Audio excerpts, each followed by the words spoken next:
Welcome to इग्नोवाला। यह assignment इग्नोवाला द्वारा develop किया गया है in association with Neeraj publications, जो कि largest range of chapter wise reference books को पब्लिश करते हैं, including many solved sample question papers for various IGNOU courses. Now let's start studying the assignment for the subject code MCO 22, Qualitative Analysis and Managerial Applications. Let's start discussing question number 1, A part. What do you understand by forecast control? What would be the various methods to ensure that the forecasting system is appropriate? Let's discuss the answer to this particular question. The values that we derive, जो values हम derive करते हैं with the help of different forecasting techniques, need to be evaluated for errors.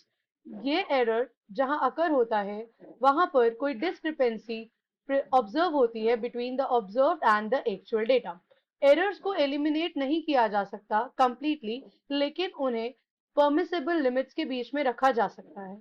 The following figure depicts the system of forecast generation. Forecast generation को हम इस given diagram की help से understand कर सकते हैं। पास डेटा को यूज करके फोरकास्ट जनरेट किया जा सकता है, which is subject to alterations through managerial judgements and experiences. अगर हम मूविंग रेंज का फॉर्मूला देखें, it is equal to the summation of moving range divided by n-1 and the interval can be estimated using the given formulas. Moving on to question 1b part, what do you understand by the term correlation? Explain how the study of correlation helps in forecasting demand of a product. Let's discuss the answer to this particular question. Correlation एक ऐसा statistic tool है जो examine करता है दो variables के बीच का relationship. ये बहुत इंपॉर्टेंट है अंडरस्टैंड करना कि कोरिलेशंस फोरकास्टिंग के लिए यूजफुल है even when there is no casual relation between the two variables. जब दो या दो से ज्यादा प्रेडिक्टर्स आर हाईली कोरिलेटेड, तो ये हमेशा बहुत ही चैलेंजिंग होता है एक्यूरेटली सेपरेट करना उनके इंडिविजुअल इफेक्ट्स को। Let's move on to question number 2, A part. Explain the terms population और sample. ये दो अलग अलग terms हैं जिन्हें हमें explain करना है। Explain why is it sometimes necessary and often desirable to collect information about the population by conducting a sample survey instead of complete enumeration. Let's discuss the answer. Population एक entire group है जो हम जिससे conclusions draw करना चाहते हैं, और on the other hand sample को एक specific group की तरीके से कैटेगराइज किया गया है जहां से हम डेटा को कलेक्ट करते हैं। सैंपल का साइज हमेशा कम होता है total size of the population से।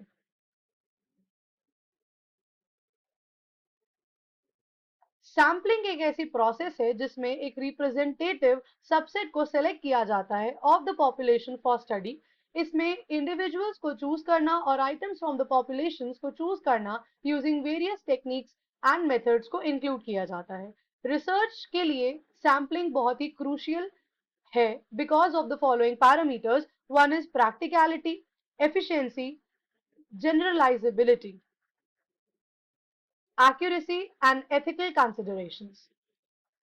Moving on to part B, how would you conduct an opinion poll to determine student reading habits and preferences towards daily newspapers and weekly magazine?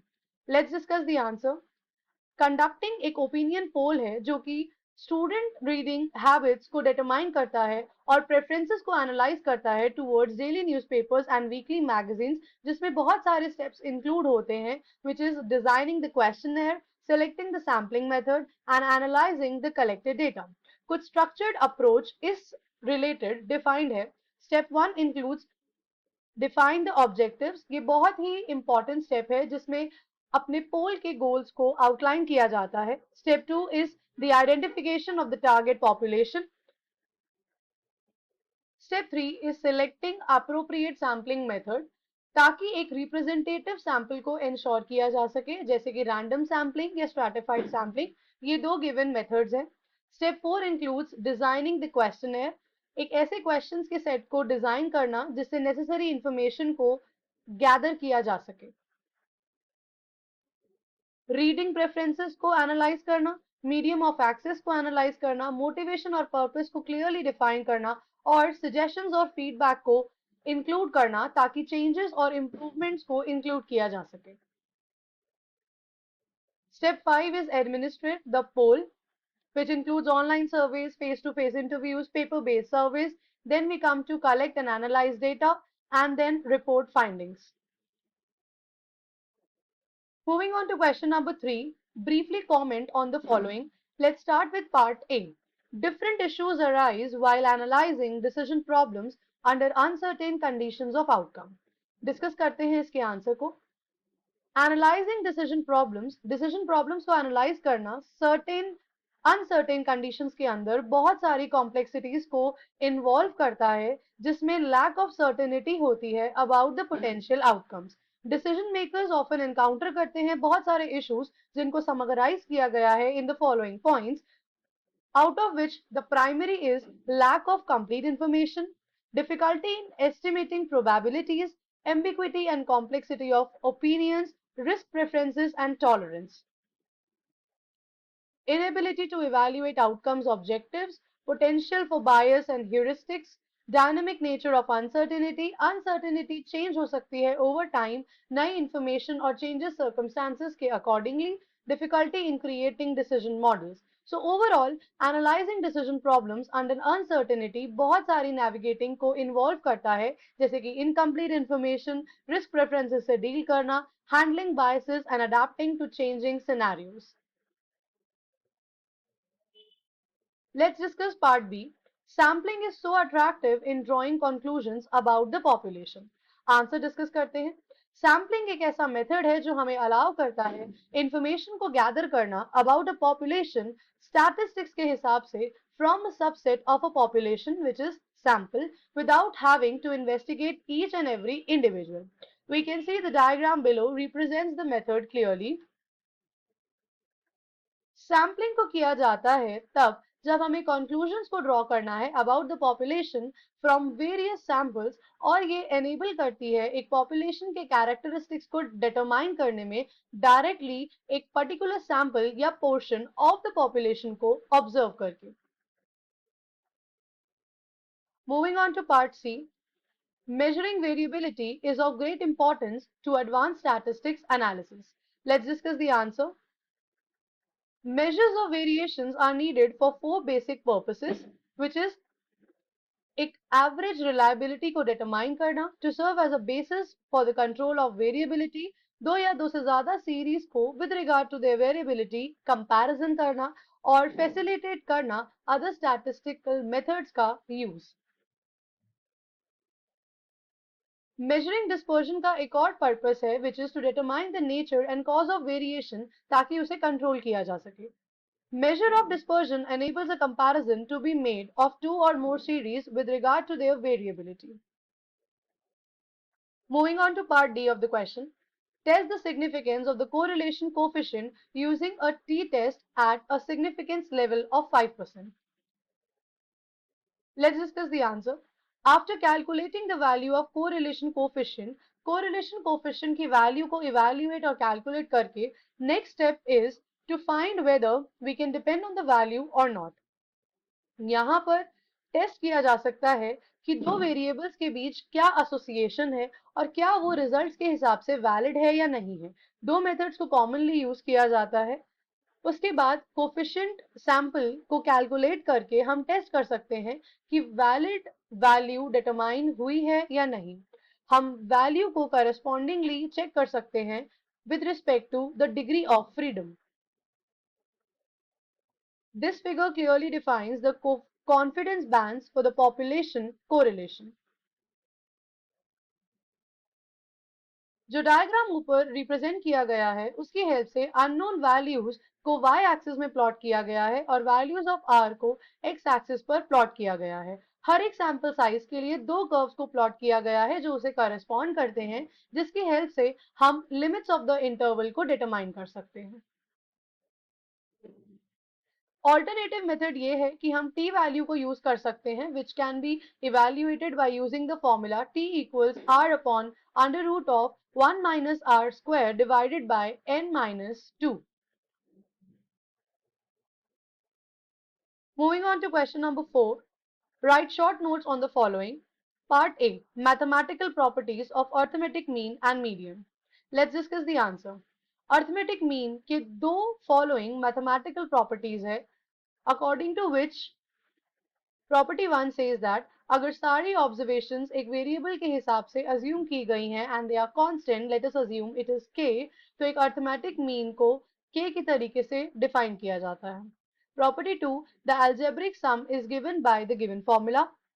Property 3 के accordingly arithmetic mean एक affected parameter है due to which the change of origin और scale को imply करता है and we consider the original variable as y is changed to another variable y affecting a change of origin.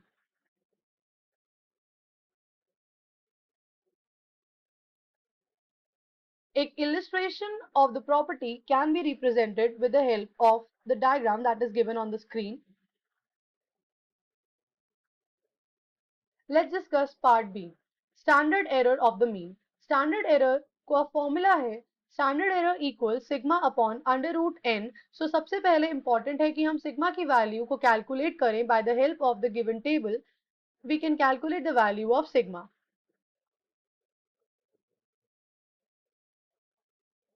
Let's discuss part C. Linear regression.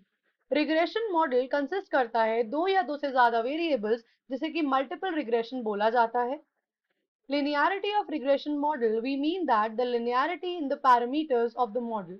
The highest degree signifies the order of the model. Let's discuss part D, which is time series analysis. Time series analysis comprise करता है ऐसे methods को जो कि time series data को analyze करने के लिए use किए जाते हैं ताकि meaningful statistics और other characteristics data को observe किया जा सके. टाइम सीरीज फॉरकास्टिंग एक मॉडल है जो कि प्रिडिक्ट करता है future values based on the basis of previously observed values. Time series को रेफर किया जा सकता है collecting of reading relating to different time periods of some economic and composite variable. Let's discuss question number 5. Distinguish between the following. Part A. Discrete and continuous frequency distribution. Let's discuss the answer.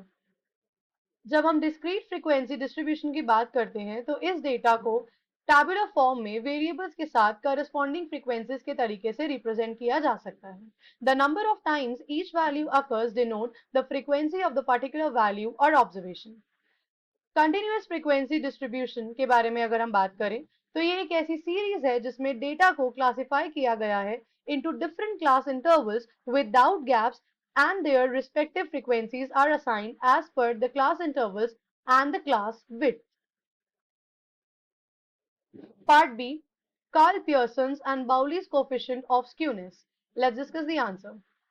Carl Pearson's coefficient of skewness. Carl Pearson's के हिसाब से absolute squareness is equal to the difference between mean and the mode. ये measure suitable नहीं है valid comparison करने के लिए of the skewness in two or more distribution. Bowley's coefficient of skewness represent किया जाता है by the given formula and it is also known as quartile coefficient of skewness और ये especially useful है ऐसी situations में जहां पे क्वारलिटीज और मीन को यूज किया जाता है. Let's discuss part C, probability and non-probability sampling. इन दोनों के बीच सिग्निफिकेंट डिफरेंसेस अराइज होते हैं सैम्पलिंग टेक्निक में, प्रोबेबिलिटी सैम्पलिंग में. प्रोबेबिलिटी सैम्पलिंग और जो सैंपल चूज किया जाता है रिप्रेजेंटेटिव करने के लिए, the chances of selection in probability sampling are fixed and known.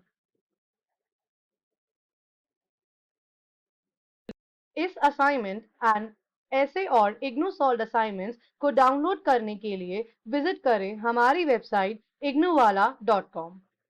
अब आप नीरज पब्लिकेशंस की IGNOU based chapter wise reference books with solve sample question papers पर पा सकते हैं अप टू 50 प्लस 15% डिस्काउंट की ऑफर. इस ऑफर को अवेल करने के लिए विजिट www.neerajbooks.com today.